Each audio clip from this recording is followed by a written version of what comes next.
इस मार्ग पर हमने कितना समर्पण चाहिए, कितनी दृढ़ता चाहिए। बालकों का खेल नहीं है ये।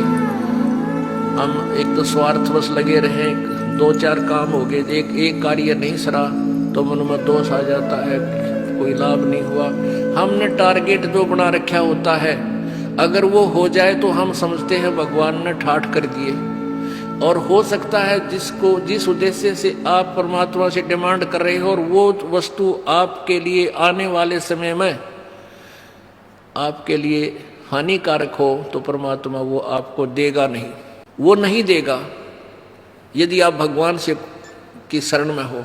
और आपको वो नहीं देगा क्योंकि मेरी आत्मा को ही बर्बाद कर देगा, लगे लगाए पौधे को नष्ट करेगा। और आप ये सोच लेते हो परमात्मा ने ये हमें लाभ क्यों नहीं दिया, और आप भगवान से दूर हो जाओगे तो आपका दुर्भाग्य होगा। इसलिए ये रह रह कर ज्ञान दिया जाता है कि आप रोगी हो और ये हॉस्पिटल है जन्म और मृत्यु के रोग को काटने वाला। ये वो दीर्घ रोग है जो ना ब्रह्मा से कट सकता, ब्रह्मा का अपना नहीं कटा। विष्णु जी को भी ये रोग है, ब्रह्मा जी को भी रोग है, विष्णु जी को भी मृत्यु का जन्म मृत्यु का रोग है। इस ब्रह्म को भी जन्म मृत्यु का रोग है, पर ब्रह्म को भी है। केवल एक परम अक्षर ब्रह्म है वो परमात्मा, जो जन्म और मृत्यु के रोग को काट सकता है।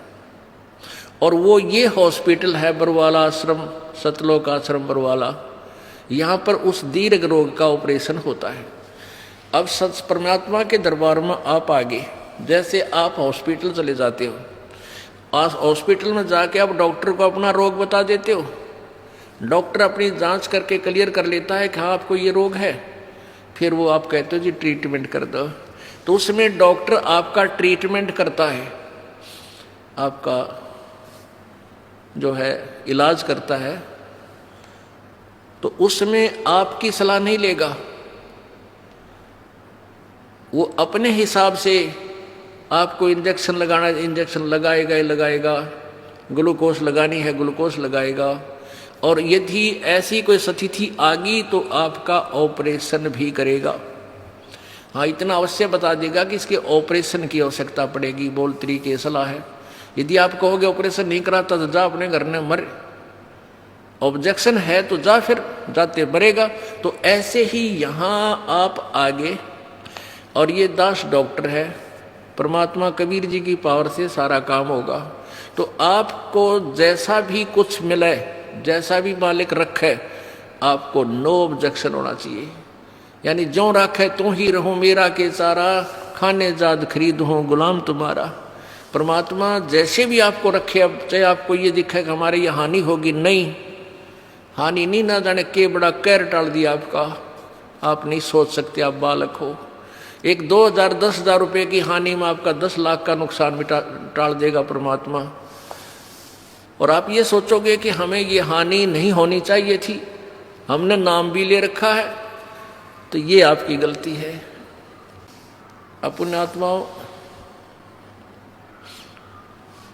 परमात्मा कबीर देव जो है ये हमारे पाप कर्मों का नाश कर देता है।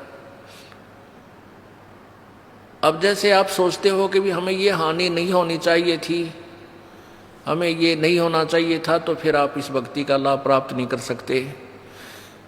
जैसे आप यहाँ आए हो, आपको 1 2 3 लाभ तो परमात्मा कबीर जी अपने कोटे मत देगा, ऐसा लाभ देगा आप सोच भी नहीं सकते कि मुझे ऐसा सुख हो गया भगवान है परमात्मा। अब यहाँ जो भाई बहन आते हैं, जो 2 वर्ष 3 वर्ष के लग रहे हैं, 4 वर्ष के 5 वर्ष हो गए, वो शुरू में आते हैं जो तो ये कहे जी हमारा ये नुकसान हो गया, ये लाभ नहीं होता, ये बीमारी होगी, ऐसा नहीं होता। 2 वर्ष के बाद जो सच्चे दिल तो लगते हैं, नाम खंड नहीं करते, 2 वर्ष के बाद उनके पास जुबान नहीं रहती, हम के मांगा भगवान तो बिना मांगे देने लग जाता है, इतना सुख दे देगा आपको। अब वो जो नए नए आते हो तो अपने दुख बताते हैं, और उनको क्योंकि आपके पिछले पुण्य नहीं थे, बैटरी चार्ज नहीं थी, तभी तो आपको दुख हुआ, आपके प्रारब्ध में वो पाप थे। अब परमात्मा ने आते ही वो पाप काट के आपके सुख लिख दिए, तो अपने कोटे से आपको दिया। फिर आपको कहा जाता है कि बेटा बच्चा बेटी अब तू भक्ति करके अब अपनी कमाई स्वयं कर। एक दो सुख तो इसलिए दिया जाता है कि ये पहचान लेके भगवान है यहाँ पर, और फिर आपने स्वयं अपनी मजदूरी करनी पड़ेगी, तभी तुम सेठ होगे। तो यहाँ आते हो, जैसे कोई भक्त आता है, पहले तो आप सच्चे दिल से शुरू में लगते नहीं। यदि आप शुरू से समर्पण कर दो और छोड़ दो सब पूजाओं को, देखना आपके ऊपर 1 वर्ष के अंदर वारे न्यारे कर देगा भगवान, लेकिन नहीं कर पाते।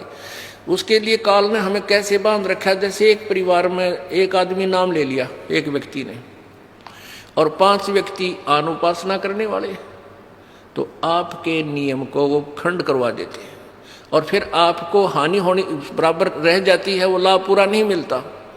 फिर आपको समझाया जाता है, दृढ़ किया जाता है कि ये पूजा मत कर, अनुपासना नहीं करनी है।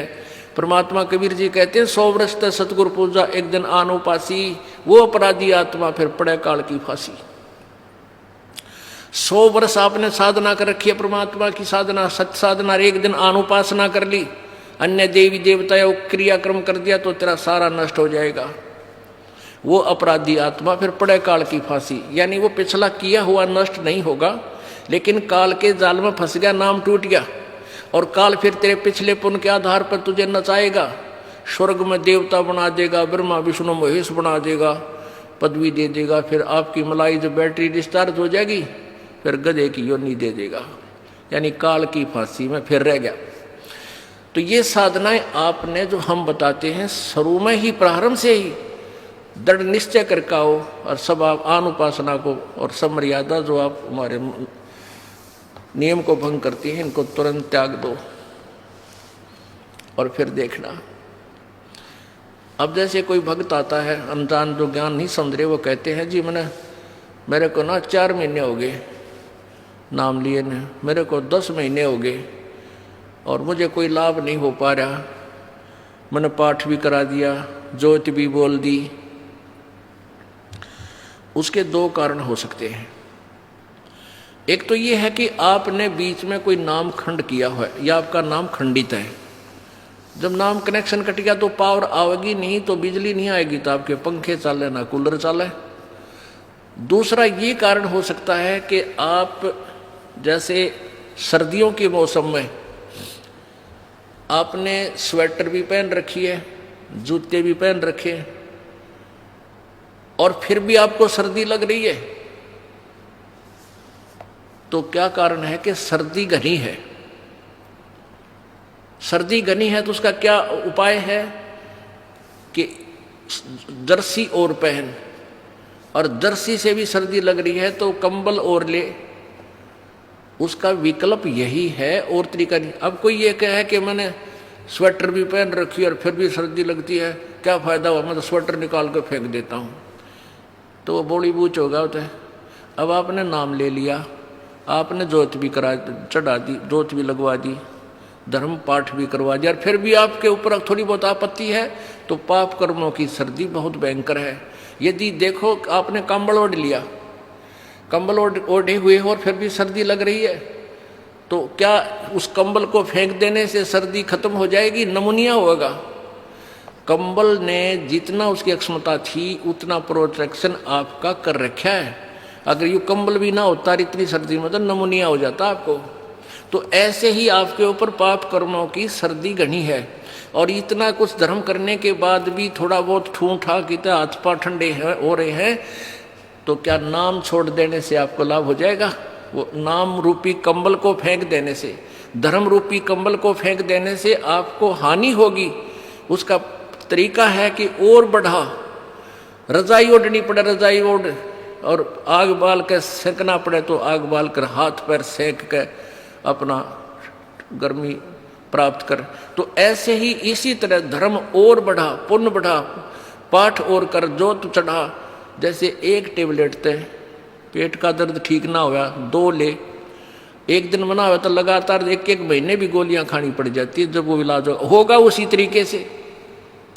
तो आपका जो ये पाप रूप कर्मी जो कर्म रूपी सर्दी से आप जो परेशान हैं, इसका यही तरीका है, और इसमें आपने पीछे नहीं हटना, आगे को बढ़ना चाहिए।